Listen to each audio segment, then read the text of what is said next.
Hi, Ben. Hi, Carl. I am not allowing us to have any banter because I want to dive straight into this. No banter allowed. No banter allowed except for this, which technically counts, I guess. Yeah. Very robotic. This is the robotic banter. Yes. We wanted to talk about transitional periods and transitioning in our careers because that is something that is quite high on our, mental priority lists right now, or at least like very high on the things that are distracting us and making us spend all our waking moments thinking and stressing out about that. Yeah. Well, remember we had like that episode where we were just like, we were both like collapsing from like overwhelm and stuff. And now maybe that was like a preliminary glimpse into transitions, you know? That was the storm before the figuring it out. Yeah. Shit. The storm before the calm before the storm. Yes. Yeah. So I guess I can tee it up to you to hear your thoughts. Like, what are the? I know we don't want to get too deep into like personal stuff on here, as far as like everybody's got a lot of transitional things they're doing, especially around the end of the year. Like this is December 1st when we're recording this. So we also know that this is not a podcast that people tune into to hear about our nerdy personal lives, at least for me anyway. So unless they are randomly. Unless they are, in which case, write us a nice little letter. Yeah. Because too bad for right now. But I wanted to hear a little bit more about kind of like what's going on in your mind, because I know you are in the process of making some transitions with your business. And I want to hear a little bit more about maybe some of the questions you've been asking yourself or struggling with. Wow. Interesting way to put it. So I guess I've been struggling with sort of so I do audio post-production in addition to music production and recording, mixing, the stuff for podcasts, and now also I'm working on a mindfulness app somehow. And so things have really been like busy on that front. And also it's been good because I need to pay my bills, and now I have 3 kids to feed. And it's just a much easier business to sort of keep afloat than a music business, especially when your country is at war. So not gonna lie, it's a big part of what's been happening here. So music has come back a bit, but it's not like it was before everything happened here. So I really need to do whatever it takes to put food on the table, literally speaking. And so I have been struggling with how to do all the things that I'm doing now, because I'm just juggling a lot of different things between the music productions I'm working on and just a lot of different podcasts and meditation stuff and all these things that I'm working on. Is just started to really become overwhelming, because I'm basically a project manager in that department, because I have a bunch of editors who edit for me, and I am in touch with a lot of clients every day, and so my brain can only handle so much. So I'm sort of figuring out how can I delegate more, and how can I I want to hire somebody, I want to have my first hire within a year. And so my goal is to delegate enough that I can refocus a bit more on the production stuff, the music stuff, and also just like have a little bit more calm in my life, because I'm at a stage where I just need to hustle a little bit to make everything work, and I believe it will work, but I need to work hard for this interim period. And so all of this is coalescing for me at the same time as raising 3 humans, and me and my wife needing to get the 3rd human out of our bedroom already because we're not sleeping and we need a sleep trainer. And so I was like, we need to move houses, or I need to move the studio out. And I just like started to think about like, I need to move everything at the same time. And I finally came to the conclusion that's just insane. And so one thing at a time, going to move the studio out of the house after it's been here for 5 years, I moved it in like not long before Corona, which was really good timing. But now it's the time has come to make the home and the business, and to separate those things and to take a little bit of a leap that the extra money I'm going to have to put into renting a space is going to pay for itself and work out good. So I'm at this moment of I'm about to leap a little bit because I'm going to have to work really hard and I'm going to have to start bringing in more revenue. But then if I work really hard and bring in more revenue, then hopefully I can delegate and hire and grow that business to a point where I'm cool and I also have time for my own space and a little bit of, and the music that I want to work on and not just mostly focusing on audio post-production. So I'd like to get it closer to 50-50 if I can. Yeah. And we'll see what happens. But it's taking risks, and because if I don't take risks, I'm gonna be done. So sometimes you gotta just go for shit. Yeah. So that's sort of in a nutshell where I'm at and the things that I'm thinking about and weighing. Yeah. Have you started putting together any kind of like strategy for actually doing that, like getting to the point of hiring somebody else? I haven't written things down or like made a business plan, but I have a good idea of where things are going to go. Yeah. I think I need to find the right people to surround myself with. And I already may already have surrounded myself with the right people. So we need to delve a little further and discover if I have the right person around me to hire. And and teach my ways to, because right now I can't do everything myself. Like I like all the things I'm doing are taking up too much bandwidth. So yeah, it's also also raising rates and stuff. We'll hopefully maybe turn away a couple clients, but make the same amount. That kind of thing is also top of mind. Yeah, and I think this is something that even if those of you that are listening, even if the specifics are different, I'm sure there are a lot of relatable elements here happening where it's, trying to, keep the business going while raising kids, or the idea of trying to move your space out of your house into another like outside location, or the idea of trying to start delegating more, or the idea of trying to wrangle all of these different, balls that are up in the air that you're juggling. So I think I did want to talk about this because it was something that I felt like the specifics might be different, but in general, I think everybody listening is going to, relate to at least one of those, if not many of those things. Because I feel like I resonate with all of that. Nice. No, I can't wait to hear what you're transitioning, your period. What are you going through right now? Well, okay. So we're selling our house and buying a new house and moving, all at the same time. And it's if you've ever, for any of you that have bought houses or sold houses, it's not done until it's done. There's always a constant anxiety of like something falling through, either the finances of the person buying your house or something weird happening with the home that you're buying. And it won't be until like another month from now that everything is said and done. So there's that kind of stress in the back of our mind, but we just literally got back, an hour and a half ago from when we started recording this. We got back from spending a week at my in-laws' house so that our house could be open for showings. And it was very intense getting it ready on a short time period. It was just like a whole thing. But it's given me some time to really think about what I want my 2025 to be like. Because if everything goes according to the schedule right now, we'll be moving into our new place on January 3rd, right? So it's like right at the beginning of the year.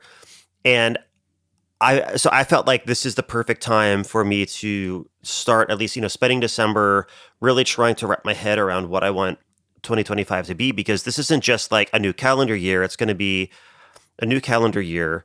I'll be moving into a new house. I'll be moving my studio from, at least like eventually I'll be moving it from an external place into our basement. I'll be like, building out our basement to be a studio. Sick. My daughter's going to be moving elementary schools, same like school district, but just like a different elementary school. So there's like all of these things that are all happening all at the same time. coincidentally at the beginning of the year. So I feel like if I don't take it as a sign to really shake things up and regroup with my goals, then I feel like, I'd be a doofus for not taking advantage of that. So it's been making me think a lot about, what I'm doing as a mix engineer, what I'm doing as an educator, who I'm trying to help, how I'm trying to help them.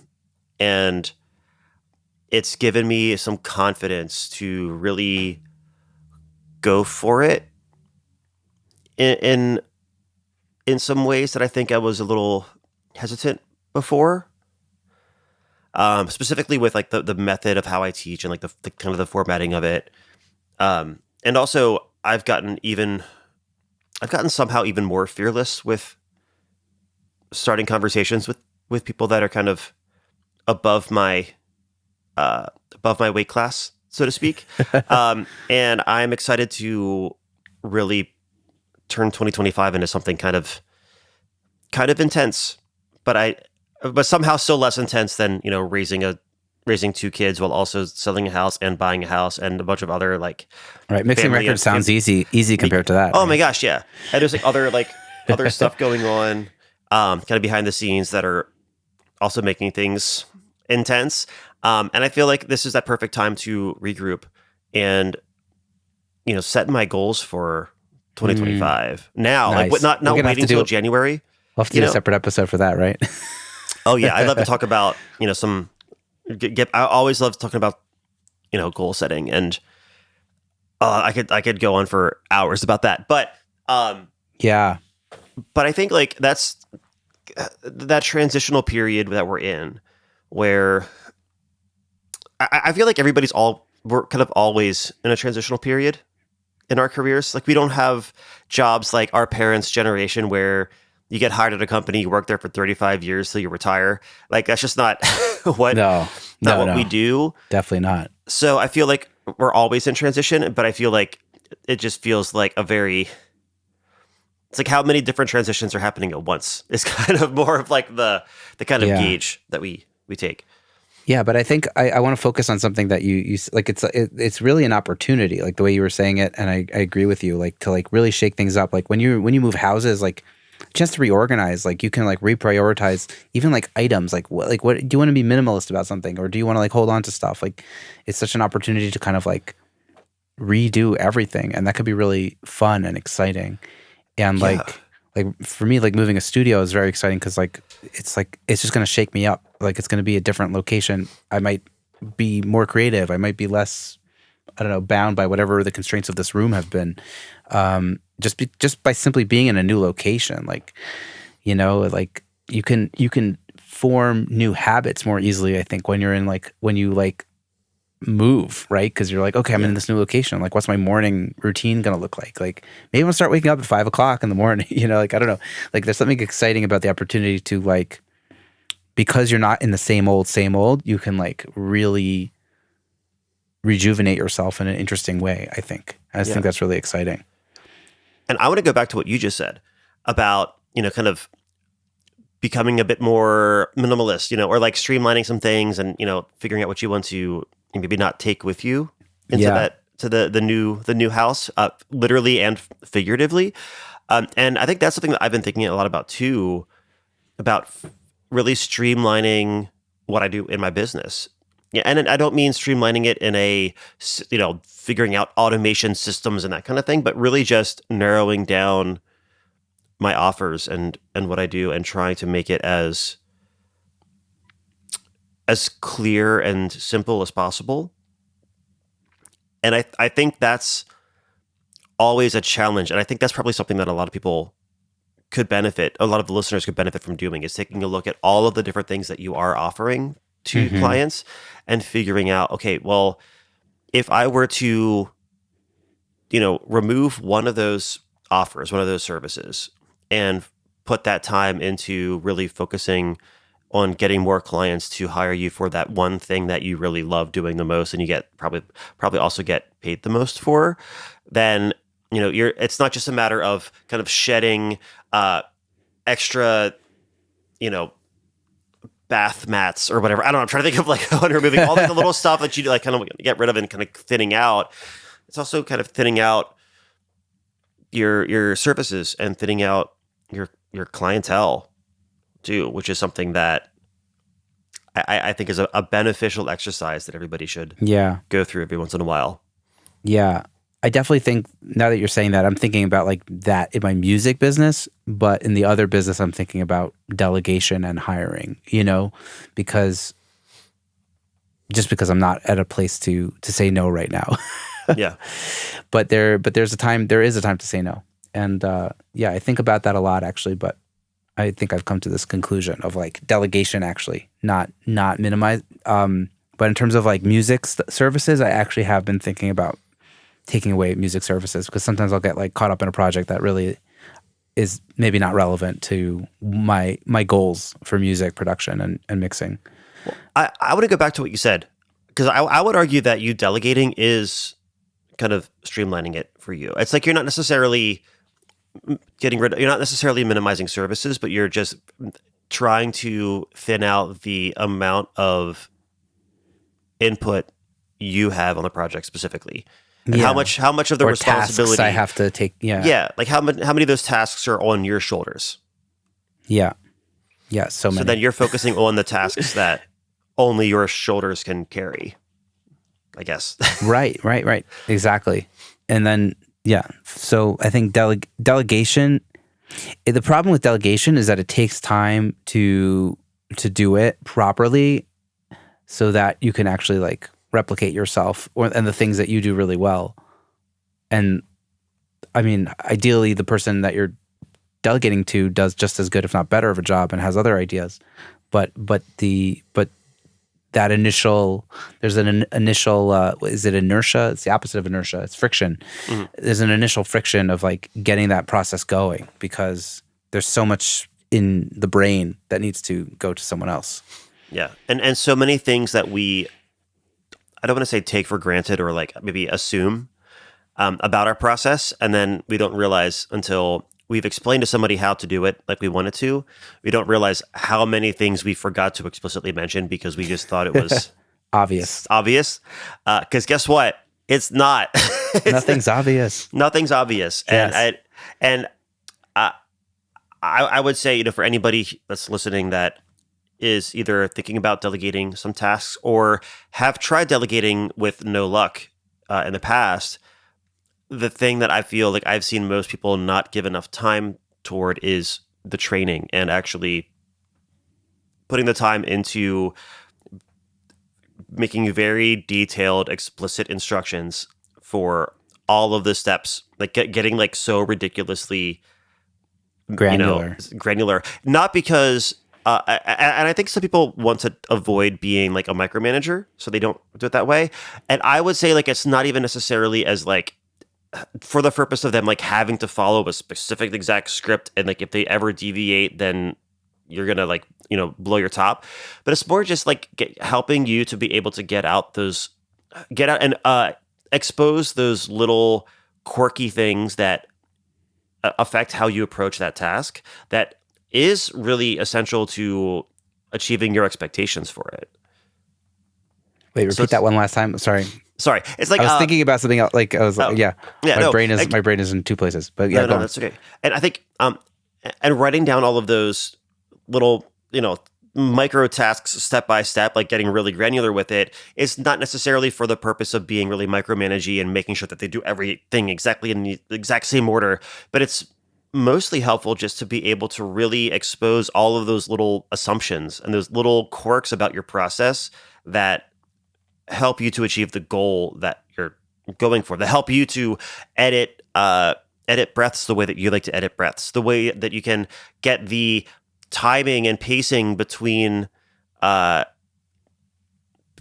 I'm trying to think like for like podcast editing, like the timing and pacing between sections, or even in mixing, like, editing.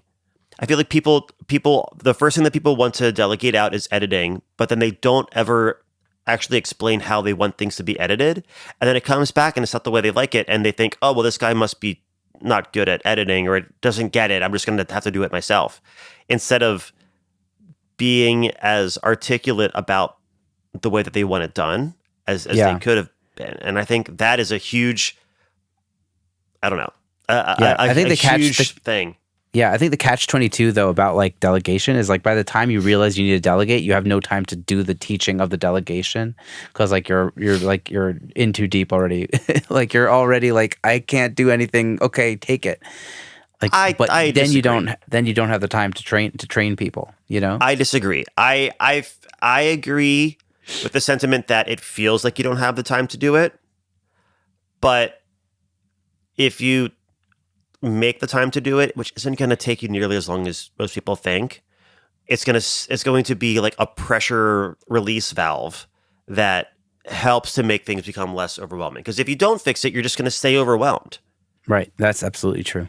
And then it's like you're gonna stay overwhelmed. Because if anything, when you're busy like that, that's probably when you're gonna be able to most easily afford to Delegate. try it out. Because that's the problem. People kind of go back and forth in this, kind of like the feast or famine cycle that a lot of people go through. Mm-hmm. There's a feast or famine cycle of, I think that the waves that a feast or famine cycle goes through. I think we think of delegation and training somebody in a very similar thing where when we're really, really busy, we're too busy to train anybody. We don't have time to do that. But then when we're in like the famine period, well, we don't have enough money coming in Right. to hire somebody. So like it's, whether it's doing outreach and trying to find new clients or it's delegating tasks to somebody else, it's like no matter what we do, it's like you're either going to always be too busy to do it, or you're desperate and you can't afford to do it. So like if you're waiting around for the right time to delegate, it's never going to happen. Mm-hmm. Or if you're waiting for the right time to train somebody, it's never going to happen. You need to make it happen. And yeah, it's going to suck. Yeah. I like that. But it's going to suck for a little bit, but it's going to suck It's a for great kick in the pants for people who are on the fence about this stuff. Yeah. Wait, but I want to hear more about how you're going to be streamlining your coaching business. Oh, yeah. If you're willing to share. Yeah. So I have a couple things that I've been doing, and I don't think I've talked about this on the podcast at all. So this might be fairly new to some of the listeners. But I have been gradually building a new educational platform called StudioLand. And I haven't fully launched it yet, so this is still kind of like in early phases. But I have two main ways that I coach people. I do a lot of one-on-one sessions where I'm helping them with their business, getting really deep and in the weeds with you on your branding and messaging, so that you're attracting better clients and better fit clients for you, and actually charging much better rates than you're probably charging now. So there's that, but I also have the Studio Evolution Mastermind, which is a private community where I do classes once a week, talking about branding, social media, but like making social media work for you, not just following trends and doing gross, cringy shit.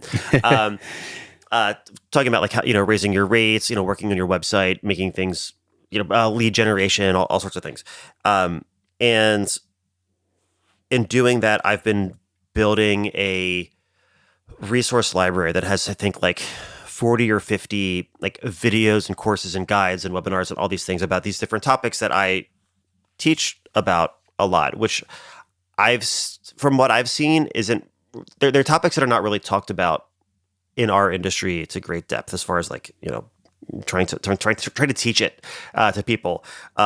When it's especially like stuff like personal branding and how that affects. And I'm gonna be launching some new types of classes within that. Like I'm starting an AI, how do I want to phrase this? Like an AI development lab, for lack of a better way to say it. Like helping to teach you how to use large language models to help you with your marketing and help you with your content creation in a way that is true to you and also is always speaking the language of your ideal clients. I'm doing some more like mixing master classes as well, like really deep diving into like the emotional side of mixing, and not getting into much technical stuff whatsoever, and really digging into like like mixing songs from start to finish, live on a call, but doing it like a song for a client, like a real song for a real client, and like taking their references, their like goals for the song, their vision for it, and talking through the process of like, how am I interpreting what they're saying they want me to do. It's like not just like, here's a compressor, here's the EQ. It's like, oh, this is what the artist is telling me. These are the files that I've got to work with. These are things that all mixing engineers go through, but nobody's actually like made it on a Mix with the Masters video. Yeah. And that's what I really want to do. And also, I mean, even when they do that in like Mix with the Masters, like the tracks that they're getting are always so good. Like so good. Like they're starting from like such a pristine level, and I want to be a bit more real life. Real life. IRL. Being real IRL, yeah. Carl IRL. Yeah, so LLM. I know I'm saying that I'm trying to like, streamline things, but it's like I'm expanding the offers, but streamlining how people find me, how people get into the community. I'm trying to really streamline the like the community aspect as well, because like it's small. Like I only have, I think, like 40 or 50 people total in the community right now, but I think there's like 11 or 12 people with Grammys like in that, amazing. Like, out of that group. You know what I mean? Like it's wow. Wild, like the crew we have in there. And they're in there, they're all super supportive. They're all, trying to learn these things, like doing, cold outreach effectively, how to, like all the things that are, that have a lot of nuance because of our industry, that when you try to learn this stuff on YouTube, like it's too generic, it's too broad, and also it's usually really salesy because they're just teaching you how to, sell vacuums or sell cars or sell, how to get as many clients in the door as humanly possible, even if those clients suck, and even if you're miserable doing it and the music's bad, but they want to pay you. Like, I'm really trying to help people that want more than just a paycheck. Right. They want creative satisfaction that also brings in quite a bit of money. So yeah, I'm sorry, I'm like really, really it's a real niche, real like really excited about these changes. And I think as far as be like the streamlining, I've been going through and starting to figure out like how I want people to first find out about it, how, like what the journey is going to be to go from, someone that's never heard of me before all the way through to, wanting to work with me one-on-one. And I'm doing a similar thing for my mixing business, where I'm trying to really quadruple down on how special can I make it for each artist, and how can I make people see how special the experience of working with me as a mix engineer can be for them even before they hire me. So that's the big thing. It's like, how do I not just give a really phenomenal experience, but how do I make them picture themselves having that experience before they hire me? Because if they do, they're going to pay me more. Right. So that's like back to branding, right? Yeah. Yeah. So that's, and like the value communication. So that's the stuff that I've been really thinking about a lot. Yeah. I mean, for every day for years now, but I mean, like, especially in this kind of like transition period, it's like maybe not necessarily saying no to like certain things. So I'm pretty lucky that I don't get random requests, like the stuff that doesn't make any sense, because I'm pretty clear with my messaging. But I think it's, recognizing that I've spent the past couple years just like throwing a lot of shit at the wall to see what sticks, and I'm really able to see what's sticking now. That's amazing. And trying to like wipe down the wall. If that I'm trying to think of that metaphor gets real gross if you think about it, but as long as the paint is not brown, I think we'll be okay. Yeah, I'll say spaghetti. So there's spaghetti at the wall and see what sticks. It's all about the penne or whatever you're into. Amazing. So it's going to be an interesting transition period for us. Yeah. I guess we'll see how it goes. So are you excited about potentially moving the studio into the house? Because I feel like we're embarking on opposite ends of that journey. Yeah. I'm on the fence, if I'm honest about it. Because my space I have now, it's so vibey. It's like in an old like 19th century warehouse. Like I've got big like 12-foot ceilings, like brick external walls. Like it's so cool in there. So I'm gonna miss that. But the benefit of moving into the house that we're buying is that the basement where I'll be moving into, it's basically like an 800 square foot like shell right now. So I can really make it into whatever I want it to be. So there is that part that is really exciting, where I can really make it my own, really make it what I want it to be. What's 800 square feet in meters? Because I've transitioned. Let me Google it. That would be like 80 feet by 10 feet, or like 74 square meters. Oh yeah, that's really big. Yeah, that's almost as big as the apartment I live in. Yeah, no, granted, not all 800 is going to be available, because I have the furnace down there and off to the side, but it's like a pretty decently sized rooms. It'll be interesting because I don't do tracking, or I haven't done tracking in a long time, and I've had no plans to. But I'll have my drum kit set up. Maybe I will do some tracking just because I can. And maybe you want to. But I mean, I really don't want to, if I'm honest. Like, that's the thing. Like, that might also be weird to a lot of listeners. But like, I spent the beginning of my career as a session drummer and like touring drummer, thinking that was the only thing I was ever going to do for my entire life, and I don't really miss it. Like, there's something about the mixing and working with the artists that I work with, and working with the other producers and engineers that I work with, that just like checks off all those boxes and then some. So, and also I just hate engineering myself when I'm playing drums. Like, there's nothing less fun for me than like having to worry about all of the sonics and also the performance. Right. So I might just have it for fun. I might just start like I don't know, disco hardcore band. That sounds on point. Yeah, I might just like jam with friends for fun, which I haven't done in a very long time also. But yeah, I don't know. I'm on the fence about how I feel about the new space. I think it also doesn't quite feel real yet. So that probably plays a role in it. I think we've been looking for a house for so long, and I mean, we just, we're still at the phase where we just kind of made a decision on which offer for our house we were going to choose last night, like not even 24 hours ago.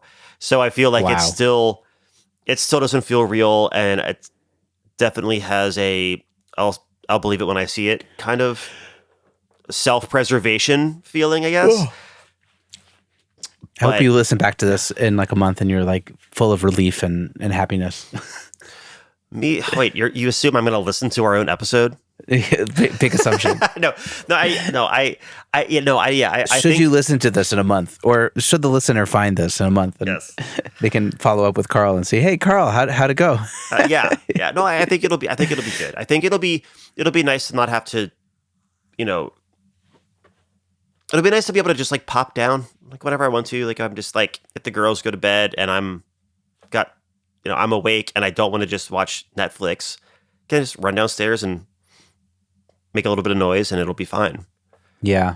That is definitely the amazing aspect of working from home. You could just like dip in if you have like an evening, or if your wife goes to bed before you and you're still revved up. Yeah. And I think also having friends over will be nice, because I don't really have people come over to the studio at all, just by the nature of what I do. Like, everything I do is remote, and I don't do any tracking. So I very rarely, other than the occasional intern, I very rarely have anybody over there, which is always funny, because if you see videos or pictures of my studio, like my mixing suite, I have enough seating, I think, for like 6 people. I have so many like chairs and couches and things over there, and nobody uses it but me. I just like sit in different chairs throughout the day. This is just rural Pennsylvania life, Yeah. So I'm excited. I can only dream of the vast expanses. Yeah. Well, I think that's the exciting part is, I've always had a dream of, having a studio that looks like a mid-century modern, furniture warehouse. And I think this is one step closer to achieving that. I'm going to have so many cool, quirky chairs. I can't wait. Nice. Amazing. Wow. So cool. Dude, I'm excited for you. It's really awesome. Thanks. And hopefully these transitions will lead to good things, Yeah. Well, we can do a little check-in episode. Yeah. Yeah, we'll have to. Well, let's wait a couple months. Let's see how it all goes down. But I think it sounds like your home move is going to be imminent, and I think my studio move is going to hopefully be imminent if everything works out. And I'm not sure it will. It might not work out, but like my daughter's already sleeping in the studio like four nights a week or something. Like I have to come in here sometimes at night, including for this. But like no, she's just like we put the porta crib in here. Yeah. That's where we're at. So, well, I'd offer to help you move stuff to the new space. Yes, but we're too far away. It's a bit of a it's a bit of a trek. Yeah, a bit of a trek. One year, one time, we'll do that. Yeah, but I think if maybe we can like wrap this episode up with like the ribbon of like transition periods are sometimes scary and hard and like they just creep up on you before you realize it. But they're also really big opportunities for growth and change and positive things. So I'm like, actually, like I'm really, once I accepted the fact that I need to move the studio out of the house, I was just really excited because, and once I like, for all my, like, I was like having reservations about certain things, but like, once I decided, okay, this is going to be good or it's going to be good enough for now, I got really excited about it because it's just like an opportunity to change so many things and to like, separating the work from the life and like just like what can happen now in work and just a new studio space is always fun and exciting and like full of creativity and so I'm just pumped about like change is just good, like I was so nervous about moving the studio here, like I think I mentioned this at the beginning of the episode, like I was really like I didn't want to move it into the I moved it into the house sooner than I was ready to. And then it was really good for me. And like now I feel like moving it out is going to be really good for me also. It's like change is good, like I don't know, Chris Graham has been saying on his podcast like do the next scary thing. I think that's like a good thing to hear. It was good for me to hear that cuz if you don't try, you'll never know. I'm excited for you. Yeah, likewise. Dude, it's going to be good. So let's end on optimism, right? Yeah. Yeah, I think that's a great place. Ben, you're the man. I'm glad we're both dealing with the stress of the transitional periods as well as we are, and we're not exhausted and burnt. Well, at least we're functionally burned out. I think that's my like modus operandi is just functionally burnt out because like that's just what it is when you have 3 kids. Yeah. You have no choice but to function, but you're not sleeping, Yeah. Yeah. I'm just excited to sleep in my own bed tonight because I've been sleeping in like a guest room futon because the girls have been sleeping with my wife over at my in-laws house and we've been over there for the week because they're just, not sleeping.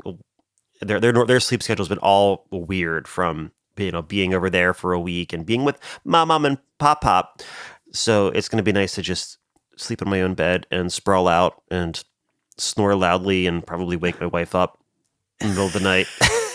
As you do, Carl. As I do, as one does. As one does. Ben, you're the man. Epic. I can't wait to talk to you more. And bye, Ben.